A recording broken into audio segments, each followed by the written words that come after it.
First benefit of the interreligious movement is it provides a way for these communities that now live side by side with each other to get to know each other, to talk with each other, and to deal with each other in a civil way.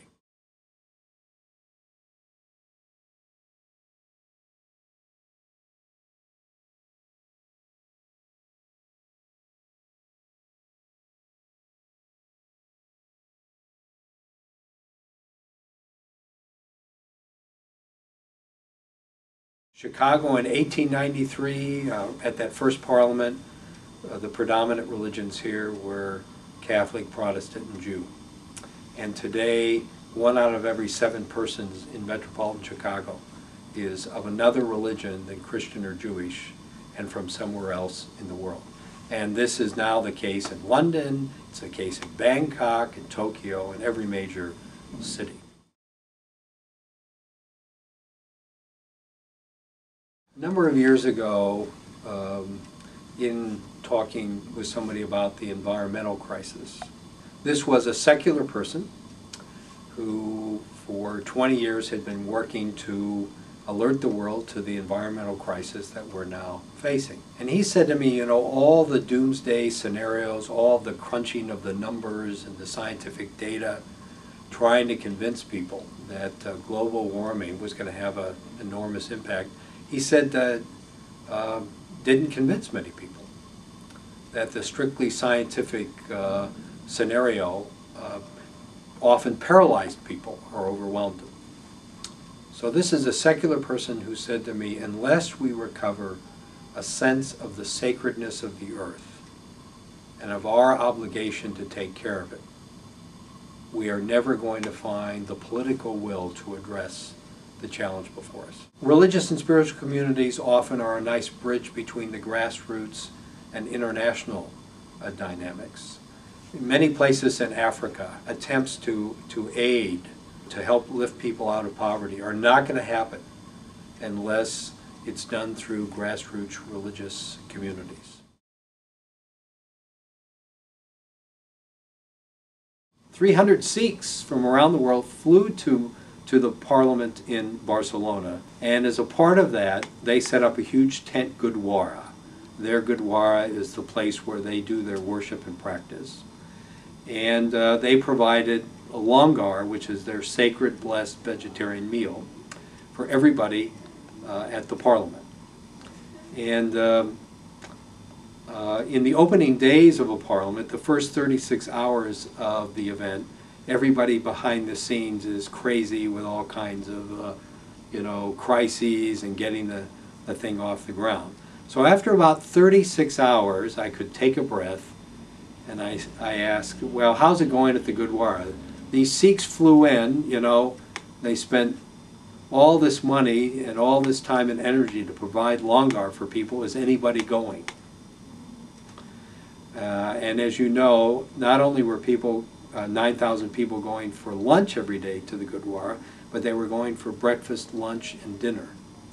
And that people at the convention center were going down to the Gurdwara. And people from Barcelona, not even a part of the parliament, were coming for langar.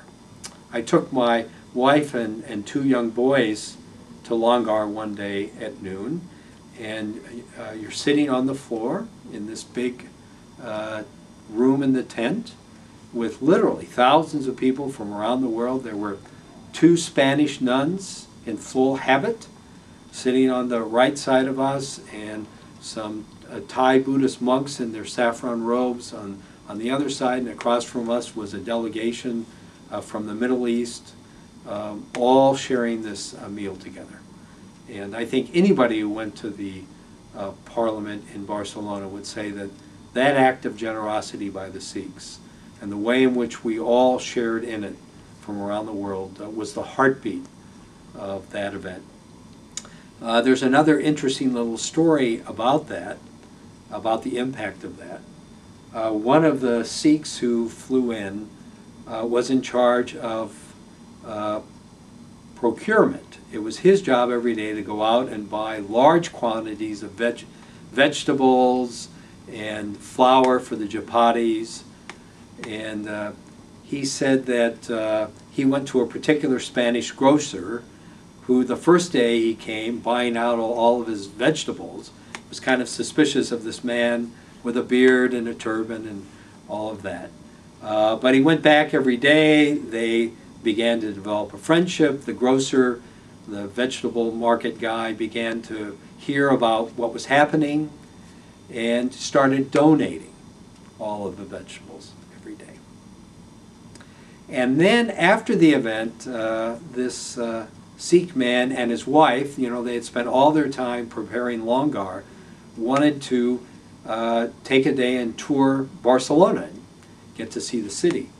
So they hailed a cab and said, look, we'd like to hire you for the whole day and have you take us around to the wonderful sights in Barcelona. And the taxi driver said, you know, I'm willing to do that for you on one condition. And the Sikh gentleman asked, what's that? And he said that I do it for free. Because he says, we've learned what the Sikhs have done for Barcelona, what you provided for us, and it would be an honor for me to take you around the city for free. So you know when something penetrates down to the cab drivers, it's had a big impact. It's very important at the Parliament of the World's Religions that we don't minimize the differences between religious traditions. I don't think all religions are the same. I think they may share core values, but I think each religion is very distinct and unique, and we want to respect that. On the other hand, what does face all the religious communities and people who aren't religious are the challenges facing the human community. People may not be explicitly religious, but they can have their own convictions about the kind of world we want. And certainly people who identify with a religious or spiritual tradition can find common cause. Whether we're religious or not, we have to join forces.